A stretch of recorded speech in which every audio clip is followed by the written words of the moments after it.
Good afternoon and welcome to Whitewater Gallery. This is Shelagh Keeley, and Shelagh is from New York City.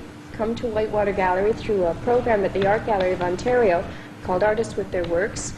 And Shelagh had a special assignment at Whitewater. It's special for us. It's a thing that Shelagh does regularly, creating a mural on the wall.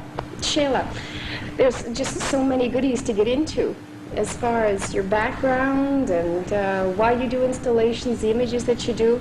Take it. Okay. Well, I started doing installations in 1980. Mm-hmm. I was living in an old house.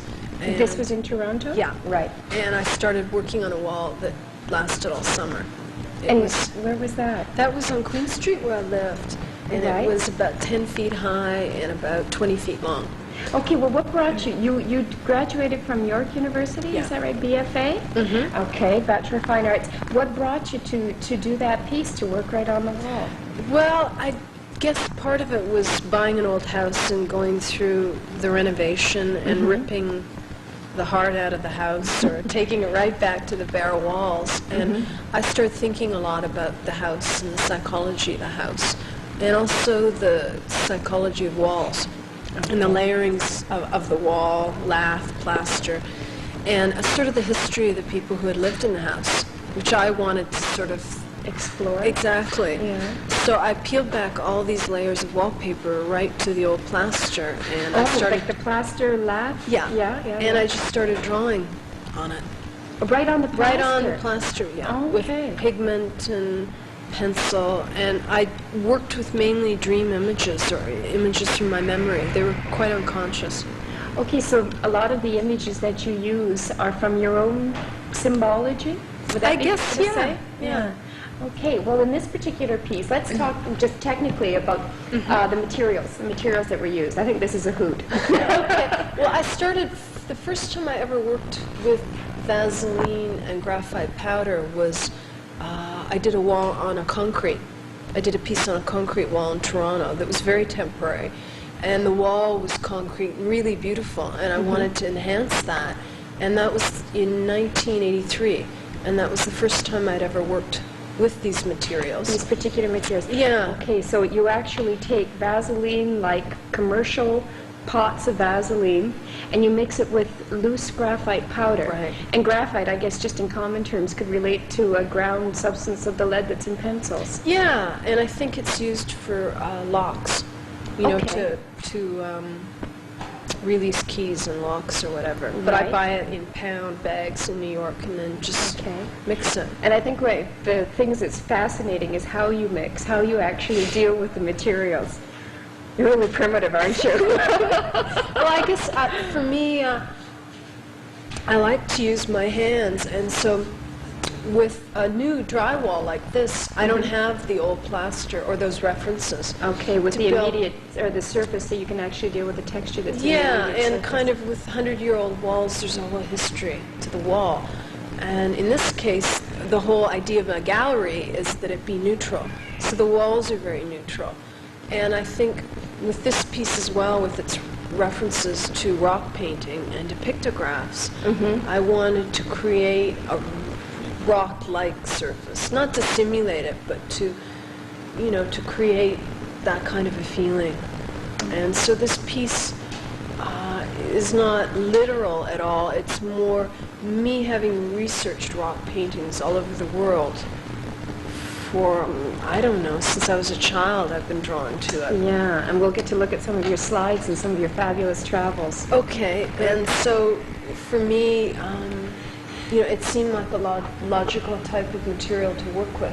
Okay, so the black, that appears black in high and low is the graphite with the Vaseline, and then the images are done in red oxide powder? Yeah, Natural pigment? it's iron oxide pigment, which is a natural pigment, which is what the pictographs were done with. And any cave drawings? Usually, yeah, they're usually white kaolin, which is black from charcoal, Okay. and then red, a type of iron oxide, and all the world over in most cave paintings it's used. Oh, great, Yeah. great. Oh, okay, so to relate then some of the images that you've used, they're distillations of images used at different sites and interpreted through your dreams, or? I think, what this piece is almost like a dislocation of rock sites I've looked at Tassili Niger in Algeria, which I visited, and also the Dogon people in Mali, their initiation rock paintings, as well as studying rock paintings here in Northern Ontario and also in Vancouver. And none of them are literal copies, but they're more evocative of what I felt responding. So they're not necessarily generic images. No. They're interpreted. Interpreted. From an archetypal image? I think so. Like, I see this piece as about forms of sort of shelter and protection. Okay. So the vessels are open and closed. Alrighty, the first two images on the wall, an open and full vessel, Full like an vessel, empty full. Right. And that very much relates to Africa. I feel the idea of famine and just natural, the environment. And this piece here is almost like an architectural form. Okay. This third image. Then we move into more, male, female forms, really. Right. Which is a universal symbol where. No, actually, this is the male figure and this is female. Well, yeah. I was trying to think of classical mythology that the god was the sky. The male god was the sky, and the female god was the earth. And also, I think too often what you get in different cultures is a three-part worldview, where the bottom subterranean underworld, and then there's the world of men, or our world, and then there's the upper world, which is the spiritual realm. Right. And I think shamanistically that was also the worldview, and that really interests me. And I think subterranean levels intrigue me, and I think the metaphor in the house as well is, the basement, subterranean, Right. then the levels, and then the upper level of the house. Which brings us back to the wall. Yeah, Fascination. exactly. And then Yeah. that shelter kind of protection. And then I think these figures are loosely figurative, but very vague, and not really exactly male-female. This figure with the breasts on the back is probably the most female, but they're more almost animal-human, which again has been in my work. Sort of animal instincts and animal qualities within ourselves as humans. This wouldn't have come out of living in New York City, would it? I hope not. So, okay, well maybe we can go on to some slides. Shelagh, you've been to Africa several times, is that right? Yeah, I have. I've been there on and off over the last 10 years 3 times. 3 times. Great. And so here we are beginning in Africa. And whereabouts geographically are we? Well, this is the beginning of a trip I took in 1983 that was 23,000 kilometers through Africa. Goodness. So this is your most recent expedition? Yeah. Okay. It was through 16 countries, and this is in Algeria, in Sahara. Cumulatively, how long were you there? 8 months. 8 months? My goodness. Okay. Great. This is in the southern Sahara, on my way to Jeanne, where the Tassili Niger rock paintings are. Say that again. Okay, it's an area called Tassili Niger, and it's in the southern Sahara. And down on the plain, you can see the Sahara, and this is a climb of about 4,000 feet, straight up rock cliffs onto a plateau. Virtually no vegetation. No. And when these rock paintings were done, the earliest were done 8,000 BC. There were 3 stages. This area was not desert, and you can see that from the paintings. So that was about a 4-hour climb up. And there's a view looking down onto the Sahara. So geographically, this would be comparable to the Grand Canyon, that is desert now, but really held a lush forest at one time and a full civilization. Probably, yeah. Here are some Tuareg men. This is the area of the Tuareg people in southern Algeria, and they are the people who will take you up there. You have to go with the Tuareg guide, And these are the ancestors of the original inhabitants of this area. Now, this is a sort of rock overhang. This is the sort of area where one would find the rock paintings. Most of them are about, 6 feet height, done under the protection of these overhangs. Which is what has preserved them? Yeah, I think so. That and the natural pigments. Right. Yeah. What kind of rock is it? I believe it's sandstone. Okay. Aha. These are Very from sophisticated drawings. Oh yeah, and from a fairly naturalistic period. There are basically 3 periods: 8,000 BC, 5,000 BC, and then 2,000 to 3,000 BC. And again, they're all done with natural pigments: iron oxide red, charcoal, and chalk white.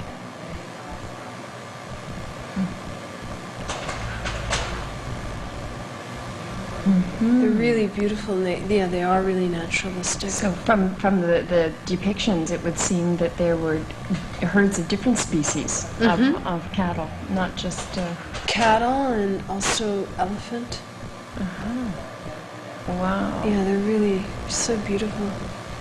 So was there any surprise that you wanted to go and see them, or is this a regular spot that people go to, or...? Well, we traveled overland through the Sahara, but a lot of people, mainly French people, fly into Janet, which is a small town near the rock paintings, and go hiking. And you can go for up to a week or 2 weeks, but you must go with a guide because they are national treasures. And since they've been discovered, they have been vandalized. No. Well, what happens is that in the past people would throw water on them to make the pigment richer, and it's really... Which dissolves them. Yeah, and also fades them. There's a grouping of people. Yeah. So this looks like one that might have suffered from the water treatment. Possibly, yeah, and I think just the erosion from the sand. This is really fabulous. This is called the Great Mask. And it has female significance, but it almost looks like a jellyfish. I mean, it's really highly abstracted.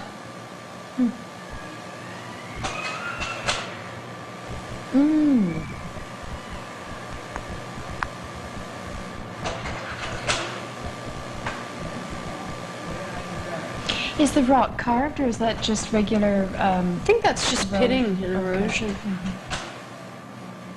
And the man who mainly did this research on these rock paintings is called Henri Laude. He's French, and he discovered them in about 1959. Oh, really? Only that recently? That recently, yeah. It's such a hostile environment. Oh, these are marvelous. Now, are there many sightings, pictograph sightings in... Well, there's this main area in Algeria. The most famous cave paintings are in Libya. And of course, those are difficult to see now. And also in southern Africa, there's a lot of rock paintings. Very close to this in the Sahara, there were some petroglyph sites, carved rock instead of painted rock, which was amazing. And I didn't bring those slides this time. You must have tons of stories to tell about the travels and the politics and the people. Yeah, definitely. So these are more charcoal, are they? Yeah, that's pretty eroded there. Sort of what the rock surfaces are like. Oh. This is a newer painting, probably from the last 50 years. Oh, really? Yeah, so I thought I'd bring these along. They're almost more recent, almost graffiti type images, and they would have been done by Tuareg people. Same, it's the Same oxide. tribe. Same, yeah, the iron Substance. oxide, yeah. Huh.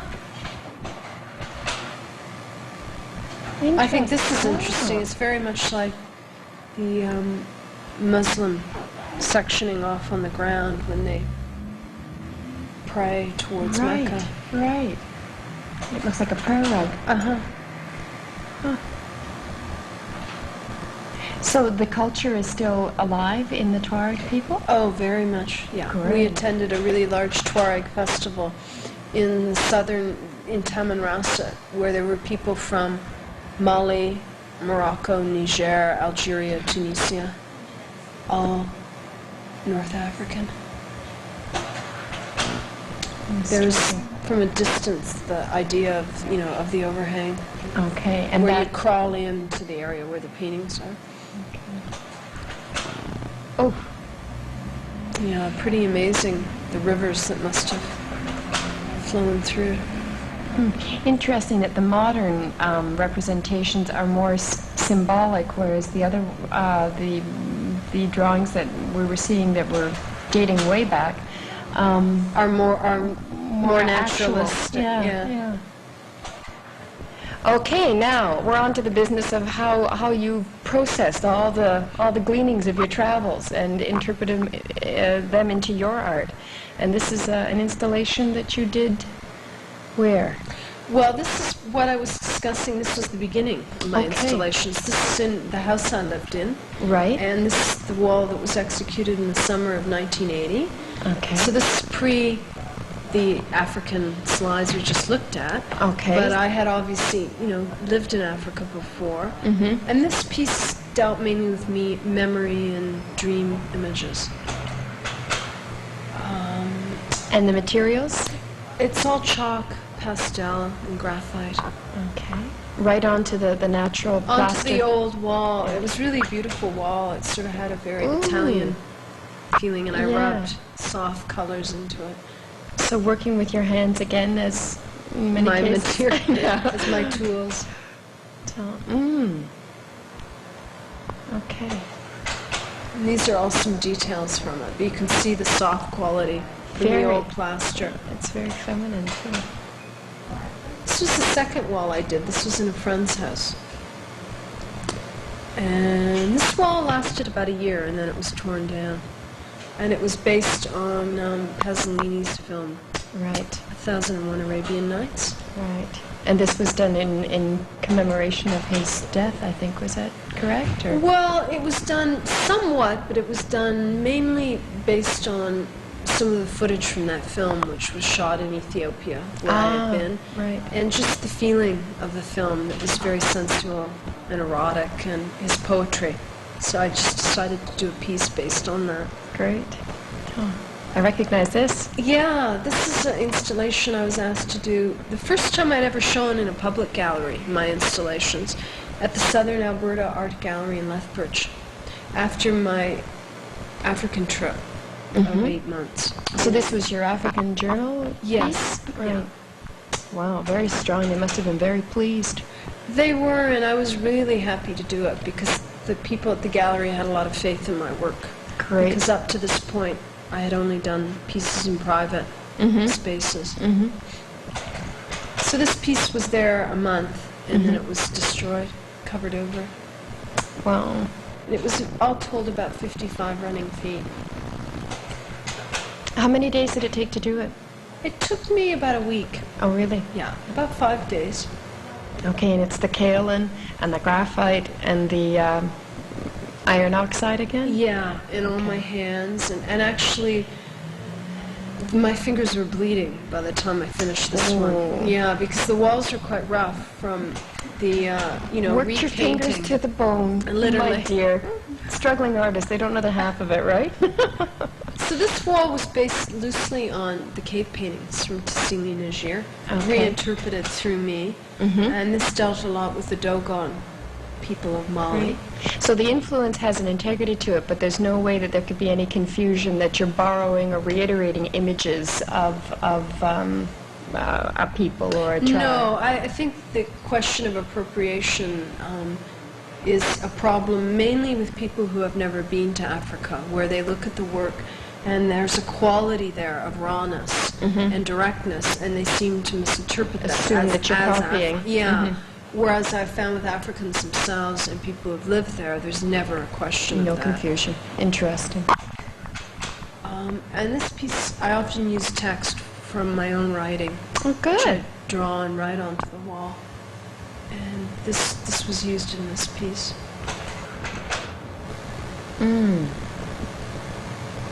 And it was covered over. What a shame. Well, all my pieces have been temporary, other than the So- hotel room I did. Right. The photo documentation is the thing that perpetuates it. Basically. This is it. Mm-hmm. You must have worked day and night. Yeah, I find that I'm really inspired, though, from the energy of the people where I do my installations, too. That becomes a part of the piece. Mm-hmm. Oh, great. These were drawings that I did in Africa in preparation for that installation you just saw. I worked on them for a couple of months on the island of Lamu in Kenya, and they were shown at the Greenwald Gallery in Toronto. In Toronto. And we'll have drawings in the Whitewater Gallery for your exhibition. Good. That are, lead-ups to the installation.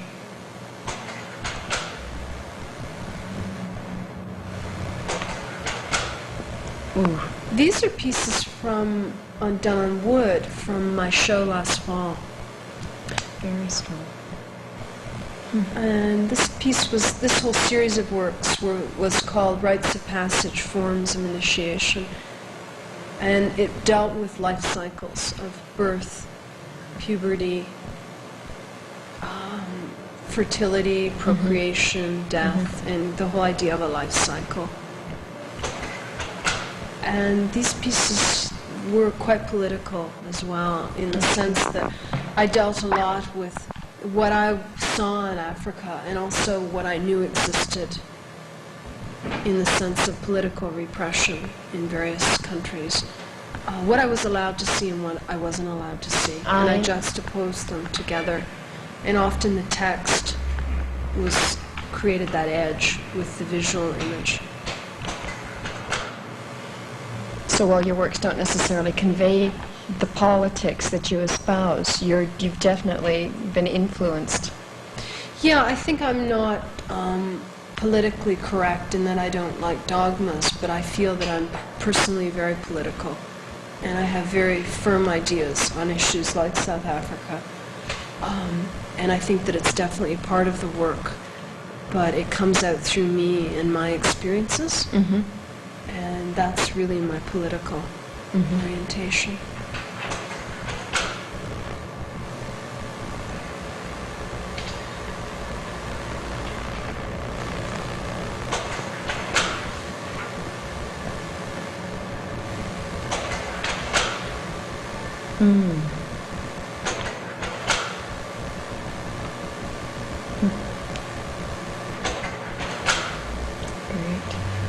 These pieces in here deal a lot with Ethiopia.